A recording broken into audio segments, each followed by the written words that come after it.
ሰላም ጤና ይስጥልኝ ተከበራችሁ ተመልካችና አድማጮች የቻናል ቤተሰብ ተከታታዮች እንደገና በአዲስ መረጃ ተመልሰ መጣናል። አርሚ 11 ኮሎኔል አዛዥ የነበረው መንግስት የህግ ማስከበር ዘመቻ በድሮን በወሰደው የሻቢያ ወይም የህዋት ቅንጅት እየሰሩ ይገኛል። በዚህም እንግዲህ በድሮን እስከ መጨረሻው ተሰናብቷን ይህን ጉዳዮች አስደምጣችኋለሁኝ። ሌላኛው ሻለቃ ሰፈር መለሰ መንግስት የዘረጋለት የሰላም ጥሪ ለመቀበል ጫፍ መድረሱ በይፋ መግለጫ ሰጥቷን ይህን ጉዳዮች አስደምጣችኋለሁ። ከሻቢያ ጎን ወይም ከህዋት ጋር በመሆን ወልቃይትን አሳልፈን አንሰጥም በማለት ወደ መንግስት የዘረጋልን ሰላም ጥሪ እንደሚቀበል መግለጫ ሰጥቷን ይሄን ጉዳዮችም የምንዳስሰው ሌላኛው መረጃችን ነው። ቀጥታ ከዚህ ጋር ይዘን ወደ ጉዳያችን ስናመራ ህዋት አርሚ 11 አዛዥ ጄኔራል ፍስሐ በየነ ተብሎ የሚታወቀው ቀኝ እጅ የሆነው ኮሎኔል መዲድ ፈጠነ በትናንትናው ዕለት ጠለምት ደገብራይ ተብሎ በሚታወቀው ጦርነት በድሮን በተወሰደው እርምጃ እስከ መጨረሻው አሰናብቶታል። ይህ ኮሎኔል ወዲህ ፈጠነ ተብሎ የሚታወቀው ሲያዋጋ በነበረበት ሰዓት ነው በትናንትናው ዕለት እስከ አበሮቹ በድሮን በተወሰደው እርምጃ ያሰናበተው። በቀሪውም እየፈረጠጠ መውጣቱ ተሰምቷል። ከዚህ ጋር በተያያዘ ጊዜያዊ አስተዳዳሪ ትግራይ ጀነራል ታደሰ ወረደም በትግራይ ቲቪ ቀርቦ መግለጫም እየሰጠነው አወዛጋቢ መግለጫም ተብሎለታል። አንደኛ ሽንፈትን በማስተናገዱ ቀሪ የገቡትን ተዋጊዎችን እንደሚመለሱም መግለጫ እየሰጠ ይገኛል ማለት ነው። እንደጠበቁት ድል የሚቀናቸው መስሏቸው ነበር። ነገር ግን ከፍተኛ የሆነ ኪሳራን በማስተናገድ ወደ መጡበት እየተመለሱ ይገኛሉ። ጸለምትም ተሻግሩት እንኳን ሳይፈጸመውም የህዋት አጃር በሰራዊቱ አከርካሪ እየተመታ ወደ ኋላ እያፈገፈገ ይገኛል። ጥር 23 2018 ዓ.ም ከሌሊቱ 10 ሰዓት ጀምሮ በነበረው ስሜት ከማይበር እና በአካባቢ የሚገኙ ታጣቂ ኃይል ውጭ በሌሎች ቀጠኖች የሚገኙ ታጣቂ ተከዜን ተሻግሮ እየፈረጠጠ መሆኑ ተገልጿል። በዚህም ከፍተኛ ኪሳራ ማስተናገድ ነው። በተለይ በድሮን የሚወሰዱ እርምጃ ያልጠበቁት መብረቃዊ ሽንፈትን እንዲከናነብ ተደርጓል። ይህ ሰራዊት የማጽረ ዘመቻ የማይበር አካባቢ የሚገኘው የተቀረውን ታጣቂ ጠርጎ የማሻገር እንደቀጠለ ነው። በዛሬው ዕለት ማለት ነው። አሁን ከሰዓት በወጣው መረጃ ባጭሩ ከፍተኛ እርምጃ እየተወሰደ ይገኛል።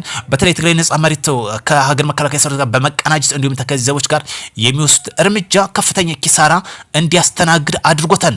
ዋልድባ ሻለቃ ሰፈር መለሰ ሌላኛው መረጃችን ወያኔ መንገድ መሪ የሆኜ ታሪክን በቁሜ አላበላሽም በማለት መንግስት የዘረጋን ሰላም ጥሪ እንደሚቀበል በመግለጫ አስቀምጧል። ከ30 ዓመት በላይ የታገልሁትለትና እልፍ ጅግና ወንድሞችን የገበሩበት ዋልድባ አርማዳጋ ዳግም በወያኔ እጅ እንዲወድቅ ተባባሪ ሁኜ አልሰራም ብሎ በመግለጫው ሰጥቷል።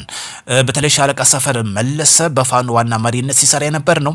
ይህንም እንግዲህ የህወሓትን ወረራ በተመለከተ አብሬ ታጋይ አልሆንም በማለት እንግዲህ ለመንግስት ጎን እንደሚሰለፍ መግለጫውን ሰጥቷል። በእጅጉ እናመሰግናለን። ህወሓት ያልጠበቀችውን ሽንፈት እያከናነባት ይገኛል። በዚህም የአርሚ 1 ኮሎኔል መዲድ ፈጠነ ተብሎ የሚታወቀው በድሮን እስካበሮቹ ወደ አመድነት ተቀይሯል። መንግስት ህግ የማስከበር ዘመቻውንም አጠናክሮ እየወሰደ ይገኛል። ሻቢያ ተማምነን በኃይል ወልቃይትን ሁመራ ለማስመለስ የጀመረው ጦርነት ያልጠበቅነው የዱር እረፍት አልባ ድብደባ ኪሳራ ባኪሳራ አድርጎናል እያለም እንግዲህ ጀነራል ታደሰ ወረደ በትናንት ተአክሎ መግለጫውንም እንደሰጠ እየወጣ የሚገኘው መረጃ ያመለክታል። ህወሓት እንግዲህ ያልጠበቀችው ኪሳራ እያስተናገደች ትገኛለች። በትግራይ ክልል ያለውን የስልክ ግንኙነትም እንደሚያቋርጥ መግለጫ እየወጣ ይገኛል። ህወሓት እንግዲህ የስልክ ግንኙነቱን አጠቃላይ ሊያጠፋ እንደሚችልም መግለጫ እየሰጠ ይገኛል። ቢሆንም ግን የሚያመጣው ለውጥ አይኖርም። ሴንትራል ኮማንድ ጥር 23 2018 ዓ.ም ባደረገው ስብሰባ ለጦርነት እየተዘጋጀን ነው፣ ወጣት እየፈረሰብን ነው በማለት ግምገማ ማስቀመጡ እየተመላከተ ይገኛል። የመፍረሱ ምክንያት ተደርጎ የተገመገመው ደግሞ ወጣቱ በተለያዩ መገናኛ ዘዴዎች ከትግራይ ሰላም አስከባሪ ኃይል ወይም ቲፒኤፍ እየተቀላቀለ መሆኑ በዚህ እንግዲህ ዋነኛ መጠቀም ያደረገው ስልክ ስለሆነ የስልክ ግንኙነት እንዲቋረጥ ለማድረግ እንግዲህ እየሰራ ይገኛል። ህወሓት እንግዲህ በፍጥነት ስልክ ሊያጠፋ እንደሚችል አጠቃላይ በትግራይ ክልል እየሰራ መሆኑ መረጃው ለሁሉም ሸር እንዲደረግ በአክብሮት እንጠይቃለን። ምክንያቱም ህወሓት እያፈሰ የሚወስዳቸው ወጣቶች እየከዱ እንግዲህ ወደ ትግራይ ነጻ መሬት አውጪ እየተቀላቀለባቸው ነው። ይሄን ለመግታት እንግዲህ የስልክ ግንኙነቱን ኔትወርኩን ለማቋረጥ መወሰኑ ነው የተመላከተ የሚገኘው እየወጣ የሚገኘው መረጃ። ታደሰ ወረደም የተወዛገበ መግለጫ እየሰጠ ይገኛል። አንደኛው ወደ ተከዜ የተሻገረው መመለስ እንዳለበት፣ በሌላኛ መረጃ ደግሞ ጦርነቱን በአዲስ በማደረጅና ወደፊት መገስገስ እንዳለበት ውዝግብግብ ያለ መረጃ እያወጣ ይገኛል። ቢሆንም ግን ከፍተኛ ኪሳራ እያስተናገደ መሆኑ ያመላክታል። ሌላኛው ከምንመለከተው ጦርነት ከተነሳ ኢህአዴግ የፈጸመው ስህተት መድገም የለብንም ሲሉ የቀድሞ መከላከያ ሹም የነበሩት ጀነራል ሳሙራ ተናግረዋል። በተለይ ጦርነቱ ከተጀመረ ይህን እንደ መልካም አጋጣሚ በመጀመር አሰብን ብቻ ሳይሆን አስመራንም መቆጣጠር እንዳለብን በድጋሜ አሳስቧል ማለት ነው።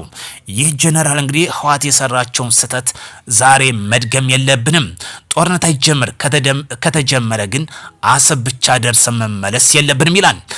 ይህ ሆነ ማለት ለኤርትራውያን ዲሞክራሲያዊ የሆነ ፖለቲካ እንዲሰፍን ያስችላል ማለቱ ነው። በሌላ መረጃ በተለይ በ86ኛ የአገው የፈረሰኞች ማህበር በተመለከተ የፋኖ አመራር ነን የሚሉትም በተመሳሳይ መልኩ እየተመለከትን ነበር። እንኳን አደረሳችሁ የፈረስ ጉግስ ላይ ሆነው እንግዲህ ያየናቸው የአማራ ህልውና ጉዳይ እንግዲህ ጫፍ ያደረሱት ይመስላል።